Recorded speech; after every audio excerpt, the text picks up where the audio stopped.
বক্তব্য নিয়ে আসলেন আজকের প্রধান অতিথি জনাব আফিজুর রহমান চৌধুরী। আফিজুর রহমান চৌধুরীকে ওনার মূল্যবান বক্তব্য দেওয়ার জন্য বিশেষভাবে আহ্বান করছি। বিসমিল্লাহির রহমানির রহিম। আজকে শ্রীমঙ্গল উপজেলা বিএনপির সাবেক আইন বিষয়ক সম্পাদক জনাব নুরুল ইসলাম সুজন সাহেবের বাংলাদেশ সুপ্রিম কোর্টে আইনজীবী পরীক্ষায় উত্তীর্ণ হয় আজকে এই সংবর্ধনা অনুষ্ঠান। উক্ত সংবর্ধনা অনুষ্ঠানে সভাপতি হিসাবে উপস্থিত আছেন বাংলাদেশ জাতীয়তাবাদী দল বিএনপি শ্রীমঙ্গল উপজেলা বিএনপির সাবেক কোষাধ্যক্ষ, সাবেক ছাত্রনেতা জনাব মামুনুর রশিদ মামুন ভাই। উপস্থিত আছেন আজকের সংবর্ধিত ব্যক্তি জনাব নুরুল ইসলাম সুজন সাহেব। বিশেষ অতিথি হিসাবে উপস্থিত আছেন শ্রীমঙ্গল উপজেলা শ্রমিক দলের সম্মানিত সভাপতি জনাব মোহাম্মদ আলী। বিশেষ অতিথি হিসাবে উপস্থিত আছেন উপজেলা শ্রমিক দলের সাধারণ সম্পাদক জনাব ইউসুফ আলী ভাই, পৌর শ্রমিক দলের জনাব ফারুক ভাই এবং উপস্থিত আছেন জেলা ছাত্র দলের সহ সাংগঠনিক সম্পাদক আলামিন হোসেন, উপজেলা ছাত্র দলের সাবেক যুগ্ম আহ্বায়ক জনাব রাজন আহমেদ। উপস্থিত আছেন উপজেলা পৌর বিএনপির সাবেক সাংগঠনিক সম্পাদক জনাব লিয়াকত আলী। উপস্থিত আছেন কারা নির্যাতিত নেতা পৌর যুব দলের সংগ্রামী নেতা জনাব বাবুল আহমেদ, ছাত্রদল নেতা রাশেদ খান সহ কালাপুর ইউনিয়ন সংগ্রামী দলের সদস্য সচিব সোহাগ খান সহ সবাইকে শ্রীমঙ্গল উপজেলা বিএনপি ও তার পরিবারের পক্ষ থেকে অভিনন্দন এবং শুভেচ্ছা জানাচ্ছি। আমরা বিএনপি করি এই কঠিন সময়ে বাংলাদেশ জাতীয়তাবাদী দল বিএনপির যে আমরা যারা মাঠে ঘাটে কাজ করেছি, আমাদের খোঁজখবর তখন যারা নিয়েছে, আমার মোহাম্মদ আলী ভাই বলেছেন যে সুজন সাহেব কি আমরা যারা অনেকেই জানি না, কিন্তু উনি আমাদের দুঃসময়ে আমাদেরকে যে আইনি সহযোগিতা দিয়েছেন তা আসলে আমি এবং আমাদের তৎসময়ের সাধারণ সম্পাদক এবং পৌর বিএনপির যারা দায়িত্বে ছিলেন ওনারা বলতে পারবেন। আর বিশেষ করে এখানে তার জ্বলন্ত প্রমাণ আছে আমাদের বাবুল সাহেব, যিনি ঢাকায় গ্রেফতার হয়েছেন 28-এর আন্দোলনে। ঢাকা থেকে আসার পর যে আমাদের যে 36 জুলাইয়ের যে আন্দোলন, সেই আন্দোলনে বাবুল সাহেব গ্রেফতার হয়েছে। তো বাবুল সাহেব এবং ওনার পরিবার এই বাবুল সাহেবের আন্দোলনের সময় যারা বাবুল সাহেবের সাথে যোগাযোগ করেছে তিনি বলতে পারবেন অ্যাডভোকেট সুজন সাহেব এই শ্রীমঙ্গলের যারা নির্যাতিত এবং যারা মামলা হামলার শিকার হয়েছে সুজন সাহেব কি ধরনের সহযোগিতা করেছেন আমরা তার জ্বলন্ত প্রমাণ। আসলে দলের মধ্যে এইরকম মেধাবী এবং পরোপকারী নেতৃত্ব আমাদের প্রয়োজন। আমি বিশ্বাস আগামীতে যে সকল কমিটি আসবে, বিএনপির পূর্ণাঙ্গ কমিটি আসবে, এই সুজন সাহেবের মতো ব্যক্তিরা যেন আমাদের দলের গুরুত্বপূর্ণ পদের স্থান পায়। এবং এছাড়া আরো অনেক ত্যাগী মানুষ আছে, ত্যাগী কর্মী আছে যারা দলকে কিছু দিতে চায় কিন্তু সুযোগ পায় না। সেই সকল নেতা কর্মীরা যাতে আমাদের দলের গুরুত্বপূর্ণ পদে আসীন করে সেই প্রত্যাশা রাখি।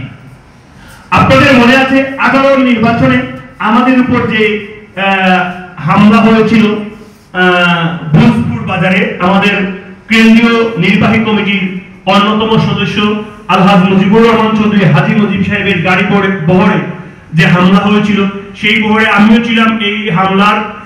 এই মামলার আসামি আমিও ছিলাম। আমরা এক জাত নির্যাতিত এবং মামলা নিয়ে আমরা হাইকোর্টের বারিন্দাতে গিয়েছিলাম।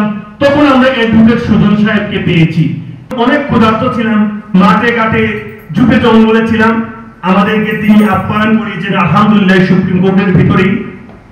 আমরা সেই 18 হামলার মামলা যারা ছিলাম আমরা ওনার প্রতি কৃতজ্ঞতা প্রকাশ করছি এবং আজকে অন্ততপক্ষে ওনাকে সামান্য সম্মানটুকু আমার ছাত্রদল নেতা রাশেদের মাধ্যমে আমরা দিতে পারছি বলে আমরা অন্তত পক্ষে কিছুটা আনন্দ বোধ করছি।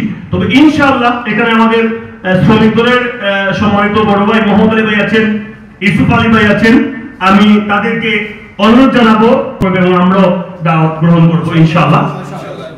পরিশেষে আমরা সুজন সাহেব আমাদের দলের একজন নিবেদিত ত্যাগী কর্মী এবং আমার দৃঢ় বিশ্বাস উনি আরো সুপ্রিম কোর্টে এগিয়ে যাবেন এবং আরো ভালো অবস্থানে থাকবেন।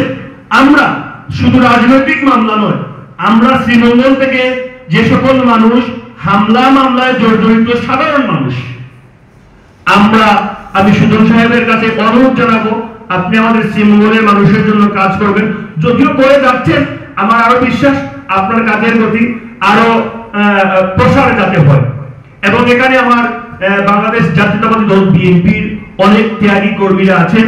আমরা হয়তো আপনাদেরকে আমাদের এই বর্তমান কমিটিতে বা যে কমিটি হচ্ছে, আমরা এই কমিটিতে আপনাদেরকে যথাযথ মূল্যায়ন করতে পারছি না, সেটা কিন্তু আমাদের ব্যর্থতা নয়। আমরা ইনশাআল্লাহ চেষ্টা করব, আমরা আপনাদেরকে আগামীতে যখন পূর্ণাঙ্গ কমিটি যদি আসে এবং বসন্ত কুকিররা যদি আমাদেরকে চেপে না ধরে, ইনশাআল্লাহ আমরা চেষ্টা করব আপনাদেরকে জিয়াউর রহমানের বিএনপি, এই জিয়াউর রহমান সাহেবের শহীদ রাষ্ট্রপতি জিয়াউর রহমান সাহেবের বিএনপিতে আমরা আপনাদেরকে অন্তর্ভুক্ত করব।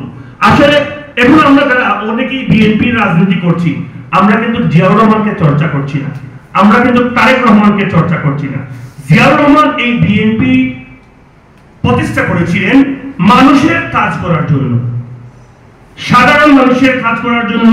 আপনারা জানেন জিয়াউর রহমান সাহেবের একটা খেতাব আছে যে খেত কামারের কৃষক জিয়া ল ল ল সালাম। উনি কিন্তু উনি রাষ্ট্রক্ষমতায় থাকা অবস্থায় তিনি কিন্তু শ্রীমঙ্গল আসছিলেন। শ্রীমঙ্গল থেকে রাইড করে হেঁটে হেঁটে বা গাড়িতে গিয়ে উনি আপনার চুনারঘাট পর্যন্ত গিয়েছিলেন। এটা কর্নেল অলি সাহেবের বক্তব্য থেকে আমি এটা জেনেছি। তো সাধারণ মানুষের সাথে মিশতেন। আপনারা দেখেছেন উনি খাল খনন কর্মসূচি করেছেন। আমরা যারা গ্রাম অঞ্চলের মানুষ, এই বৃষ্টি বাদলের দিন আসলে আপনার আমাদের পানি নিষ্কাশনের জন্য যে ফিতনা ফাসাদ সৃষ্টি হয়, অনেক মানুষ এই ফিতনা ফাসাদের মাধ্যমে নিহত হয়, মারামারি করে ঝগড়াঝাটি করে নিহত হয় শুধু পানি নিষ্কাশনের জন্য। কিন্তু পানি নিষ্কাশনের ব্যবস্থা নেই। আপনারা হয়তো জানেন এখানে সিনিয়র নেতৃবৃন্দ যারা আছেন, আপনারা জানেন গ্রামগঞ্জে আগে ভূভাগ ছিল, এগুলা রাঘব বোয়াল, গ্রাম অঞ্চলের যে রাঘব বোয়ালরা এগুলা বন্ধ করে রেখেছে। আমরা সেই জিয়াউর রহমানের সেই স্বপ্নকে বাস্তবায়ন করার লক্ষ্যে আমরা আগামীতে বিএনপির যদি পূর্ণাঙ্গ কমিটি আসে এবং সুন্দর একটা পরিপূর্ণ কমিটি জিয়াউর রহমানের আদর্শে বিশ্বাসী হয়ে যদি সেই কমিটি আসে, ইনশাআল্লাহ আমরা শ্রীমঙ্গল থেকে সেই জিয়াউর রহমানের খাল কাটার কর্মসূচি সূচনা করব। শ্রীমঙ্গল উপজেলার 9টি ইউনিয়ন থেকে সেই খাল কাটার কর্মসূচি আমি প্রথম যদি বেঁচে থাকি আর সেই সুযোগ যদি পাই, আমার সিনিয়র নেতৃবৃন্দ যদি আমাকে সুযোগ দেন, আমি সেই খাল কাটার কর্মসূচি সূচনা করব এই শ্রীমঙ্গলের বিভিন্ন ইউনিয়ন থেকে।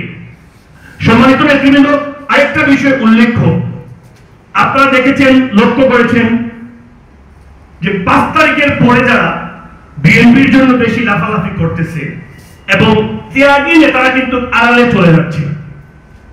আমরা যারা দলের দায়িত্বে আছি, এখানে সিনিয়র নেতৃবৃন্দ আছেন, সেই ত্যাগী নেতাদেরকে আমরা কাউন্সিল করে তাদেরকে ধৈর্য ধারণ করার জন্য আমরা বলবো, নিশ্চয়ই ধৈর্যশীল ব্যক্তিদের সাথে আল্লাহ আছেন এবং বিএনপির অনেক ভালো ভালো কাজ হবে ইনশাআল্লাহ। আপনারা সবাই সহযোগিতা করবেন।